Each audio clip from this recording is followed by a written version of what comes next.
Hey, good morning, everybody. Sorry for the delay in getting kicked off today. We had a little technical snafu. They always crop up when you expect them least. But uh, Today is the fourth part of our series, the final part, kind of summarizing many of the things we've learned over the last 3 weeks about challenges that women face in retirement. And it's a different scenario. As long as you're married, you have a spouse, you got two incomes, everything seems to be wonderful. But what we're starting to see is that sometimes things happen. There are risks that we encounter. And uh, Tara and I we're going to use this webinar to kind of wrap up this series on things that women can do to avoid risks. And stay tuned for an exciting announcement at the end. We have another webinar series that we're going to start in about a month on a topic that we haven't even touched on in our spring series. We had 13 webinars. We didn't discuss it. And in this series, we didn't discuss it. But there's another great risk that most of us are going to face, and we want to explore it. So stay tuned for the end. So, with that, let me introduce my partner, Tara Kendrick. Hi, good morning, everybody. Happy Tuesday. Thanks again for joining us. All right, so the title of this webinar is 10 Ways Women Can Save Themselves from Retirement Shortfalls. And this is a great little list. And like Bill was saying, it is kind of a wrap up, but there are some things just to think about. I think people always need to hear and be reminded of stuff that's important when they're thinking about their future. So I saw this quote the other day and I thought it was pretty fitting. It says, "The way to get started is to quit talking and begin doing." I think that's what we kind of get caught up in a lot of times is we chat about what we're going to do, about what we should do, about how we're going to get to that, and we don't actually get to it. And then things start falling apart, or we have an emergency or a situation like a spouse dying, and then we wish we had started when we were talking about it. So I thought that was fitting here. All right, so number one in our top 10 is save more. And what studies have shown is that when people are looking at how much they need, they usually don't actually estimate how much money they need. And then when they do kind of try to estimate it, they end up underestimating how much money they'll need. So it's real important to look at. It's real important to look at um, what your expenses are, what you see in your future to start, look out that 20-year, 30-year mark about what the cost of living and what your retirement is going to look like.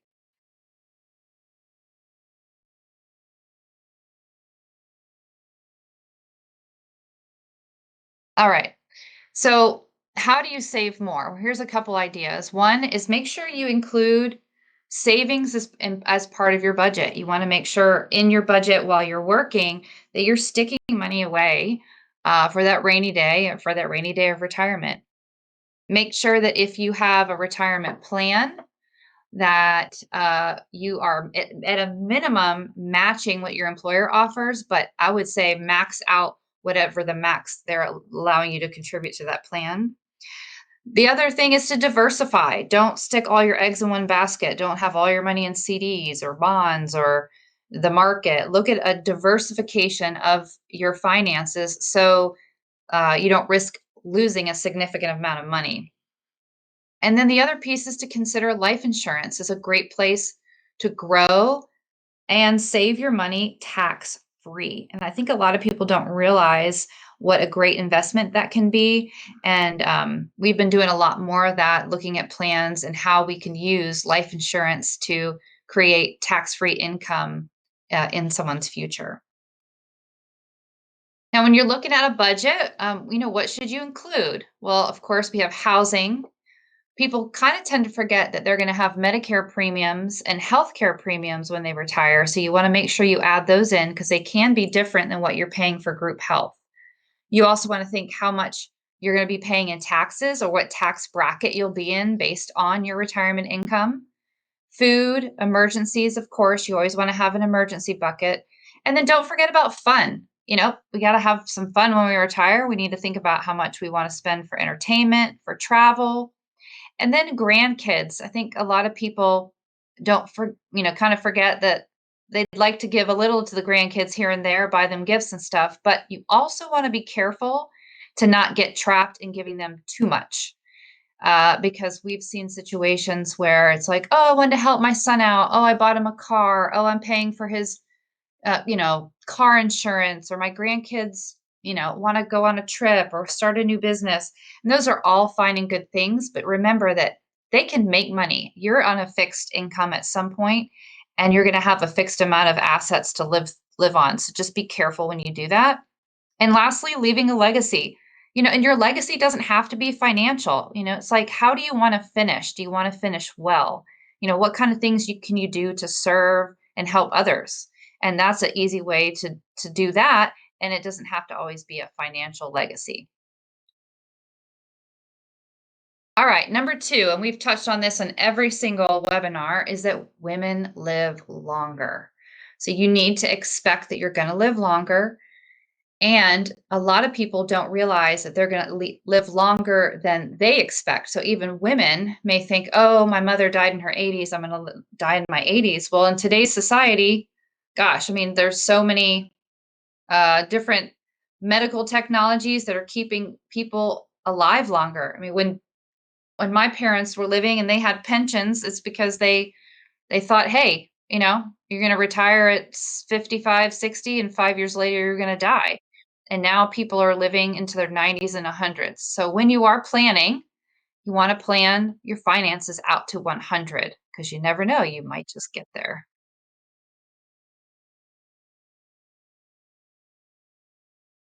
Okay, number three, Social Security matters. And we had a nice webinar. Our second webinar in the series was on Social Security.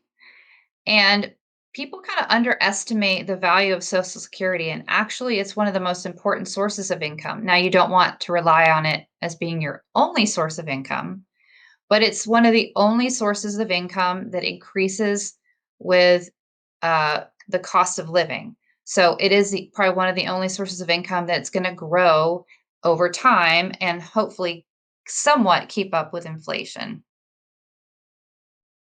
If you want to go back to the Social Security webinar, it is on our webpage, and you can look through that. But one of the really good slides that Bill created was this slide about Social Security payments over time. And what it's basically showing is that if you plan to live past about 78, 79, that's when you have a break-even point where you're going to make it's a cumulative Social Security income based on claiming age. So it's kind of when they all meet in the middle.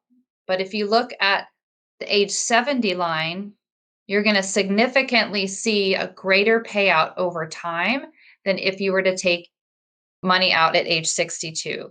So it's really important that you wait as long as you possibly can to claim Social Security so you can get the max amount of payout. And that's, Tara, that's especially the primary breadwinner, whoever in a relationship, whoever the primary breadwinner is, they should wait, because if they wait, Right. they get more money over their lifetime. But then if one spouse dies, the other spouse steps up to that much higher benefit. And that's a nice gift going into the later years of retirement. Yeah.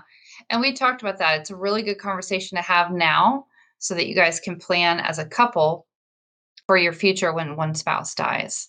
Okay. So number 4, learn how to manage your retirement savings plan. So if you are still working and you have a 401k or 403b, a lot of times, employees are expected to manage their own plans and they don't have the skills. So I would definitely lean on, someone at the company or another financial planner to make sure you're having the right investments going in the right places and you're maxing out your benefits with your employer. The other thing that's real important about your retirement savings plan, and not just your savings plan, but just your financial portfolio, is that so many, and we hear this a lot, is a lot of women don't even know where their money is as a couple because the husband manages everything. The husband knows where the bills are, where the money's going, where their investments are, and the spouses don't know. And then let's say we're seeing often now is the spouse gets dementia and they can't manage the money. And now the wife has to step in and they're at a loss and they just look at it and like deer in headlights. So before you get to that place, sit down with your spouse, spend time understanding your assets, spend time understanding where all your money is, how the bills are paid, what bills are paid, and how to manage it so that if and when something occurs, you know you could step right into his shoes and take over. The other thing that we always recommend is if you're in a 401k or a 403b, to move the money into an IRA after you retire. Why should you do that? Well, one of the reasons is if you died with the 401k plan, that's still managed by your company and they are not very friendly to your beneficiaries. They'll help you out, but they're not so friendly about helping out the people who take it over, like your beneficiaries. So it's real important that you consider moving it to an IRA when you retire. The other thing is you have more control over about how the money is managed when you manage it yourself in an IRA. And if you wanted to look into creating income for life, like in an annuity, you can move it out into another investment, like an annuity that'll pay you out for life.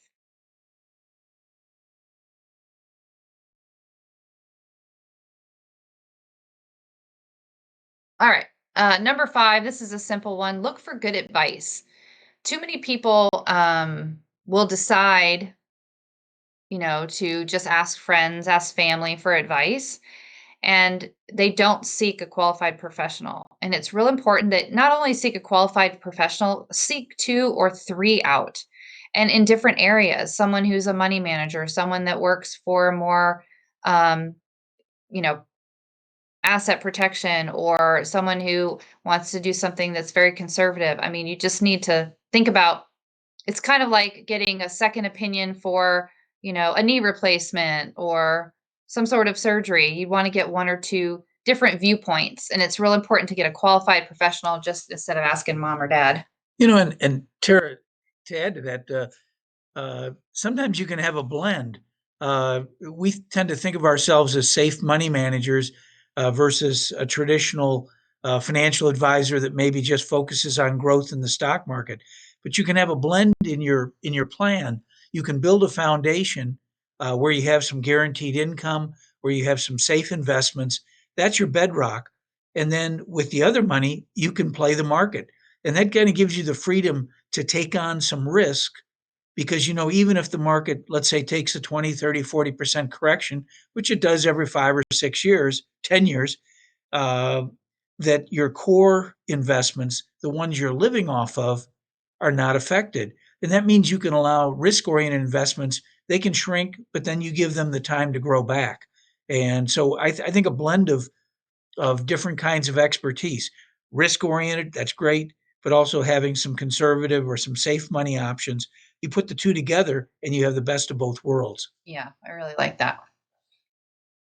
All right, number six, don't count on working. A lot of people they say, "Oh, I'm going to work till 65, or I'm going to work till 70 or 75," and you need to be planning for the what ifs of what if I have to quit early, what if I lose my job. uh, you know 4 out of 10 people retire early due to poor health, having to leave because you have to care for a family member, or you just lose your job. And this is where we talk a lot about the power of income. And can you today, while you're doing this and planning ahead, can you take some of your retirement savings and put it in a vehicle that is going to allow you to turn on income when your income is no longer there? So you can take that retirement savings and turn on an income, and not just income for now, but income for life. And so this is where planning early is really helpful because you want to make sure, you have the right investments in the right places. It's kind of like, Tara, we in my book, I talked about Camelot. I talked about a period of time in our country where people had things that we don't have today. If you go back to the 1950s, 60s, 70s, what did our parents or grandparents have? Well, they had tax-free Social Security income. That's the way Roosevelt created it. And so, which meant whenever you get a Social Security check, you got to keep all of it. But that was taken away by President Reagan and President Clinton. We're now up to 85% of our Social Security is taxable. The other thing our parents and grandparents had, most of them had pensions. You worked for a company for a number of years. When you retired, they gave you a lifetime stream of payments. So you kind of had this safety and security going into retirement that wow, money's always going to be coming in. Part of it's going to be tax free. Well, that changed with taxing Social Security. It also changed in the 1980s when companies started to fear employees living too long and their pension funds were underfunded. So they got out of doing these pensions and they got into doing 401ks, where they were shifting the risk really from the pension fund to the employee. Now the employee's got to make it home on that bucket of money on that 401k or 403b. And uh, what we try to do is replace part of Camelot. We work with a lot of clients and help them create additional income so they have that same confidence that our parents or grandparents had. All right, so we showed this example last week, but I just wanted to kind of point it out. So, trying to figure out when you should generate some income or what generating an extra additional income with your investments, how that would look. So we have Lucy and Bill, and they're both 68. They have a spending about $6,000 a month. They each are getting Social Security, and they have savings of about 725,000, but 675,000 is in their 401k. Now, what they can do today is they can convert a piece of their 401k into an IRA and annuity, and that 275,000 will generate $1,107 a month at age 70. And this is income that grows when the stock market's up. So it will continue to grow once you turn it on over a lifetime.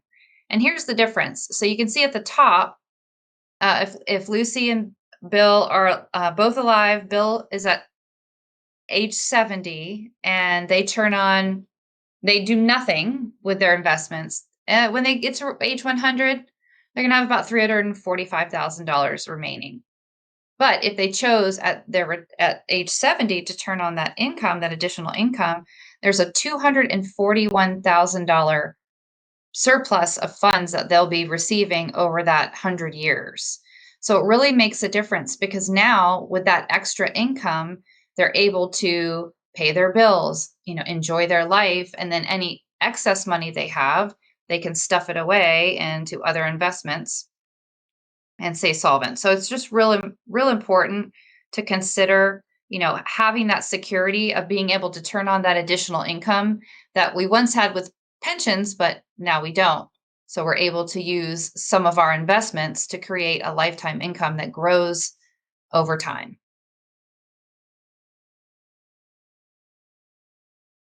All right, number 7, dealing with inflation. This graph shocked me when I found it. So if you look back at October of 2020, the inflation rate was 1.2%. Now come over here during the summer, all the way to the right, in August, July, June, 5.4%. And people just don't plan for this. So they'll plan for, things are going to stay the same.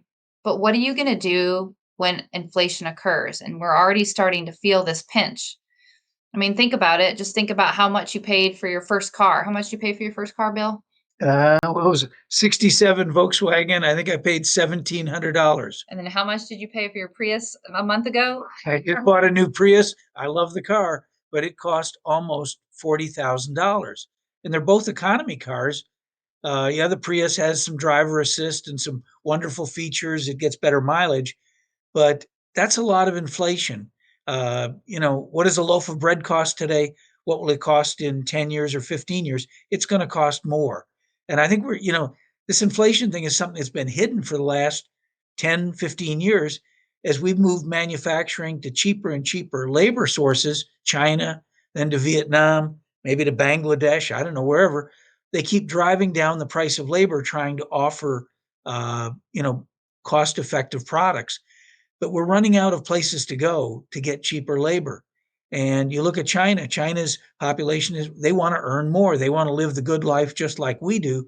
And the end result is, I think we're going to see substantial increases in expenses lumber is up, building materials are up, food is up, transportation costs are up, and we need to plan for inflation as we plan for retirement because what we make today won't be enough to cover expenses 10 or 15 years from now. That's right. So we got to make some serious choices now, which is important. Okay, number 8, face facts about long-term care. I know we all just don't want to believe that we're going to get old, and we all don't want to believe that we're going to need long-term care, but we have to plan for this. Um, we see too many situations where people are doing crisis planning instead of pre-planning. And we had a webinar on long-term care. We've got a few of them, but this is just the different ways that you can help pay for long-term care. Medicare, short-term long-term care. You can self-insure. So if you happen to have a lot of money that you could pay for your care at that time, that's a good idea. If you're a vet or a spouse of a vet, there's the aid and attendance benefit.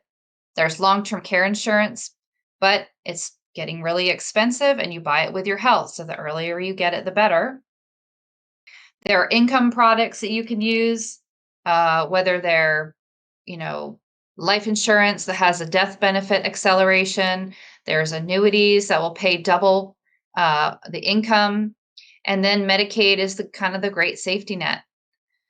We just had a, a couple the wife in to our office last week, and she's struggling because, she's 66 years old and her spouse is 67 and he's got dementia. And they didn't know that that was going to happen. They didn't plan for that. And so we're trying to figure out, how can we care for him and how can she get the best care without having to bankrupt herself? Because majority of of their income is his. And so that can be a really scary situation. And she is very nervous. She wants to make sure she can make right decisions. And that's where we help her along with that, trying to figure out what's the best solution for their long-term care plan. That's Tara, that's one place where that software that you showing examples of the outcomes, uh, it's a lot of numbers, it's a lot of facts, but it gives you some insight into where you're going to be. And that this couple's case that you mentioned, it was a very challenging one because they have modest savings, about $300,000. And yet, when we started to factor in the fact that the husband has advancing dementia, and that she's wearing out trying to provide care for him at home, when we factored in the cost of a nursing home, it literally wiped her out. If he spends more than 3 years in a nursing home, the cost is devastating. And then with his passing, as you mentioned, her income is curtailed on top of that. So these are the kinds of issues that we need to analyze now. And we came up with a very creative plan of creating additional income to support their situation. And it's income that will survive his passing. So her lifestyle is maintained. We also did some creative investigation of where he could receive care. Most people know about nursing homes, they know about assisted living. Well, there's also a whole range of what I call personal care homes. These are homes that handle anywhere from 3 to 16 residents, and the cost is dramatically less. It's a home-like environment. People have their own bedroom, and the end result is we came up with a creative plan that gave her peace of mind that his long-term care needs are not going to bankrupt them and her after he goes to heaven. So having a plan always better than hoping and wishing that things would work out. Yeah. And this is kind of leads into our number 9, which is provide for a surviving spouse. That a lot of families and a lot of couples don't really think through when they're doing their budget. Okay, what is it going to look like if one spouse dies? And statistically, there are many single women who are living in poverty in their old age because they didn't do planning about, how to decide when my spouse is getting a pension. Should he, get less today so I can get 100% of that when he dies? Should I get a portion of it? We've had couples that have chosen, when I die, my money goes with me. And so people have to realize, hey, what does it look like when one spouse dies? What do I have to live on? And so this is just a quick example of, how much income this Jan and Tom get. They have about $9,600 in income. Their total expenses are $7,700. That's great. They're saving an extra $1,900 a month. They have a lot of wiggle room. But what if Tom dies? Well, now Jan moves from her Social Security to his Social Security, so she does get an increase. She gets one of his pensions, his biggest pension, but she only gets 66% of it. And then his other pension dies with him. And then she gets to keep her own pension. So now she's down to 65-36. So that income loss that she's going to feel is $31.38 a month. That's a pretty significant amount of money. And right now, in the situation they're in, now she's $1,100 short a month for how much her expenses are. And yes, your expenses may slightly change when there's only one person, but you still have bills. You still potentially could have a mortgage, a car payment, things like that. And now you're having to dip into your savings. And this is where, again, if you had taken a portion, if they had taken or could take a portion of their investments and put them into something like a annuity with a lifetime income, all she would have to do is turn on that income and potentially reduce the amount of shortfall that she has. So that's the final thing, is make your money last a lifetime. A lot of people pass up the opportunity to get a lifetime pension or annuity because they just don't think that they're going to need money for a lifetime, or that they think they're just going to work and work and work and then never have to worry about it. But we've seen some families who, when they have an option for a pension, they say, no, I'm not going to do the lifetime pension from my company. I'm just going to take the lump sum they're offering. And when you start to do the math, and we sit down with some families, sometimes that works. Sometimes you can take that lump sum and then move it into something that would generate a better rate of return, that would have a lifetime income in the future that would double, that has a little more features than, say, what a pension company can offer. But then there's also the risk of, that money eventually is going to run out. If they just took the lump sum and did nothing with it but put it in the bank, they might be better off taking the pension income over time for life, and then having something to leave a legacy for their family. So it's something to really have a good conversation with your spouse about.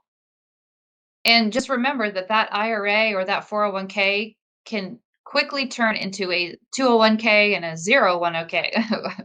It's going to be nothing if you live long enough. And as women, we got to think about it, that we have to figure out how to stretch our money over a lifetime. Because as we have talked about many times in our webinars, lifetime income and having a secure income can create a more positive retirement outcome. You have anything else to say about that, Bill? No, I think you covered pretty good, Tara. All right. So the last two slides are just simple things. I'm sorry it's so blurry, but probably most of us on the webinar aren't in our 40s and 50s, but this is just being ready per decade, just making sure that you're maxing out your contributions, you're saving a significant portion of your salary. I know you want to go on that great trip or get that, Louis Vuitton purse, but is it worth it in the end? If you can save more now, you're going to be happier later. Continue to build in your 50s your savings goals. Make sure you start thinking about beneficiaries. Make sure you have beneficiary designations on all of your assets. So in case something happens to you, that's really important. And then in your 60s, you want to make sure you start thinking about your spending strategy, about your estate plan, when and how you're going to do Social Security claiming. And then consider options if you can't afford to retire. What are you going to do with that? And just like the savings peak, just stock away as much money as you possibly can before you retire. And then think about, when you move out of your group health, what kind of Medicare options do you have, and what's that going to cost? So with that, that's our top 10 things that we wanted to help women just think about as they're moving into retirement. Tara, I think you covered a lot of ground. And if you kind of look at what our practice does, where we focus, we help people deal with and plan ahead for a variety of risks. You've covered a whole bunch of them. We talked about longevity risk, outliving, living longer than we expect, which means our money has to last longer. We didn't touch a whole lot on market risk, but the markets have done very well the last 12 years. But if you remember 2000 and 2008, those were unpleasant times. And about every 10, 12 years, markets do correct. We've discussed medical risks. We have a webinar that we recorded on Medicare options and solutions to keep that medical cost wolf away from the door. It could be huge. You spend a week in the hospital, you go broke. We talked about long-term care risks, and you discussed a whole range of solutions to help pay for long-term care. There are legal risks.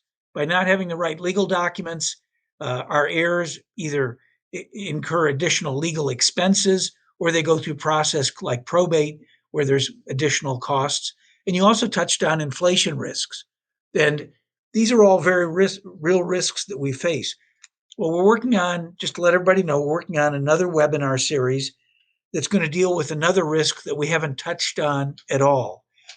But if you have IRAs, 401ks, Roth accounts, this risk, we want to explain it in great detail.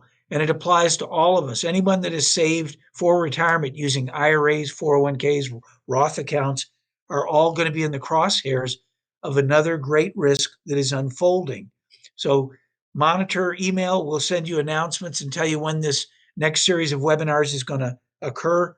And I think you'll find it very insightful, very informative, hopefully very helpful.